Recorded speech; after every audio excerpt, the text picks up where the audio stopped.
চিংড়ি মাছের একটা প্রিপারেশন রান্না করছি। এটা হচ্ছে আপনার চিংড়ি ভাপাও বলতে পারেন, চিংড়ির একটা নতুন ধরনের রেসিপি। এবার বেশি মশলা দিলে কিন্তু জিনিসটা ভালো হয় না, যার জন্য আমি একদম কম মশলায় কি করে রান্না হবে সেটাই কিন্তু আমি দেখাচ্ছি। দেখুন, কড়াইতে তেল দিলাম,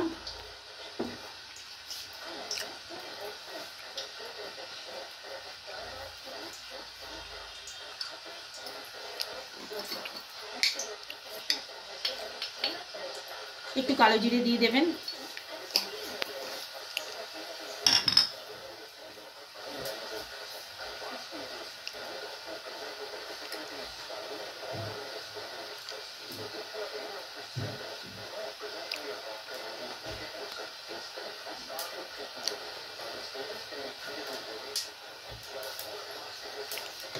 তেলটা গরম হোক।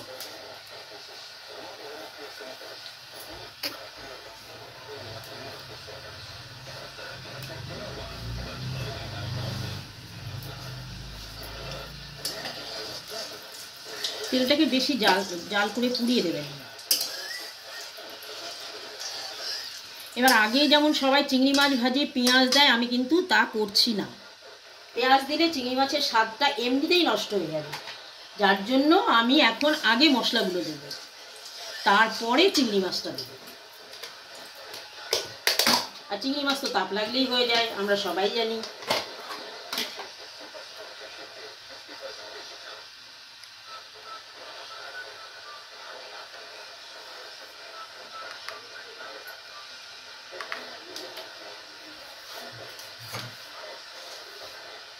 আড়াইশো চিংড়ি মাছ আছে।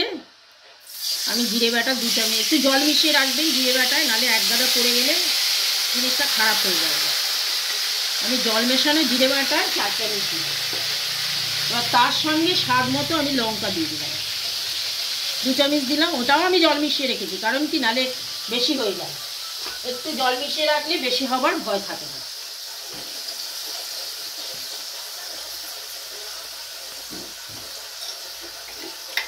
এবার আমি হলুদ দিয়ে দিচ্ছি,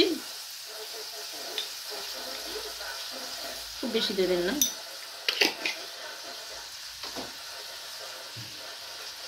আমি একদমই পেঁয়াজ রসুনের ব্যবহার কিন্তু করছি না। এবার নুন দিয়ে দিলাম, কারণ পেঁয়াজ রসুন দিলে মাছের যে সুন্দর গন্ধটা আছে সেটাই নষ্ট হয়ে যাবে।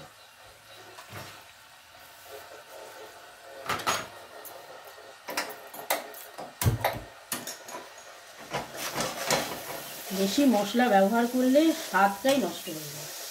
যতটুকু প্রয়োজন ঠিক ততটুকু দেওয়াই উচিত।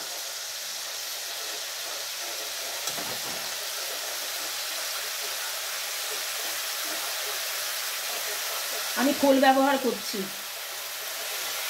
এটা আমার শাশুড়ি মায়ের আমলে আমার মা বাবা এই সুপুরি গাছের খোল ওগুলোকে কেটে রান্নার কাজে ব্যবহার হচ্ছে। দেখুন কীভাবে ব্যবহার হচ্ছে। আমার কড়াইটাকে কাচিয়ে কাচিয়ে আমি এরকম করে দিচ্ছি, মানে তেল ঠেলগুলো সব এক জায়গায় করে দিচ্ছি। এটা খুব পুরনো একটা রীতি। আমার মা, আমার শাশুড়ি মা, এনারা সবাই এই প্রসেসে দেখতাম কাচিয়ে কাচিয়ে ঠিক এক জায়গায় করছে, যার জন্য আমিও তাই করছি। মশলাটাকে ভেজে নেবেন।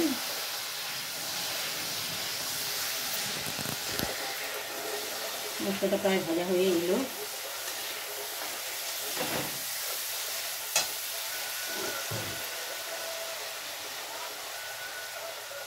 এবার আমি একটু সর্ষে বাটা দিলাম।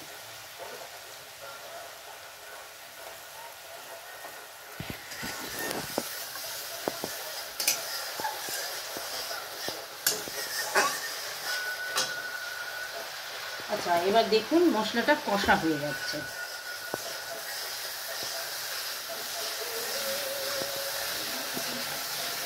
আগে চিংড়ি মাছ কখনোই দেবেন না, তাহলে মাছটা শক্তও হয়ে যাবে, মাছের যে একটা সুন্দর ফ্লেভার থাকে ওটাই নষ্ট হয়ে যাবে।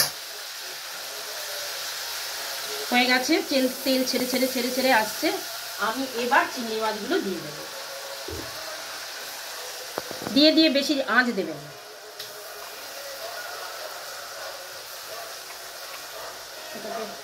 এটাতে মাছের জুস আছে, আমি সেটাও দিয়ে দিলাম।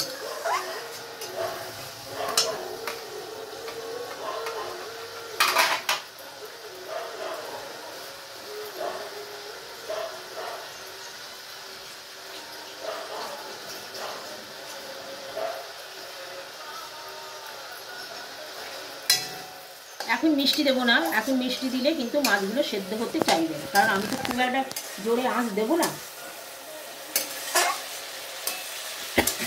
জলের ব্যবহার না করাই ভালো। আমি এর মধ্যে একটু নারকেলের দুধ দেবো, একটু মিষ্টি দেবো, একটু নারকেলের দুধ দেবো।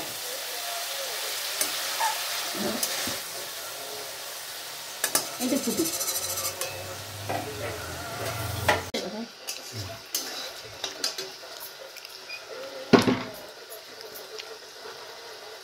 দেখুন মাছটা এবার সেদ্ধ হয়ে গেছে, আমি কিন্তু জল দিইনি। দেখুন মাছটা সেদ্ধ সেদ্ধ হয়ে গেছে আর তেলও ছেড়ে এসছে। এবার আমি আর দুটো জিনিস অ্যাড করব, সেটা হচ্ছে নারকেলের দুধ। এই যে নারকেলের দুধ আমি অ্যাড করে দিলাম, ঠিক আছে? এটা তো অল্প একটু, আমি তাই অল্পই দিলাম। আচ্ছা, এবার আমরা যারা শরীর খারাপের জন্য চিনি খেতে পছন্দ করি না, তাদের জন্য দেখুন আখের গুড়। এটা শরীরের জন্যও ভালো, রান্নার জন্যও ভালো, টেস্টের কোনো হেরফের হয় না, ঠিক আছে? দেখুন আমি একটু গুড় দিয়ে দিই।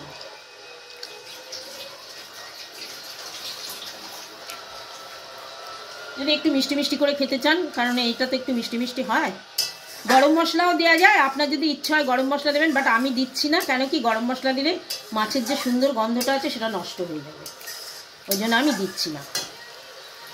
আর যদি আপনি মনে করেন দেবেন তাহলে দিতে পারেন। এটা একদম স্লো আঁচেই থাকবে, যেহেতু নারকেল দুধ দিয়েছি। এবার একটু চেখে দেখে নেবেন।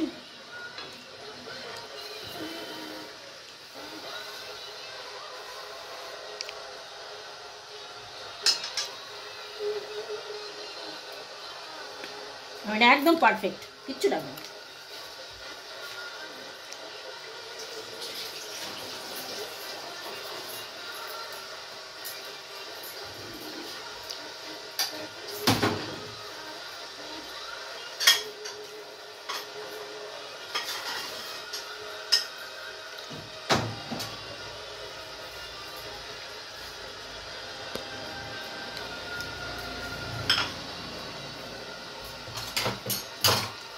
আমার হয়ে গেছে রান্না, আমি এবার প্লেটিং করে নিচ্ছি।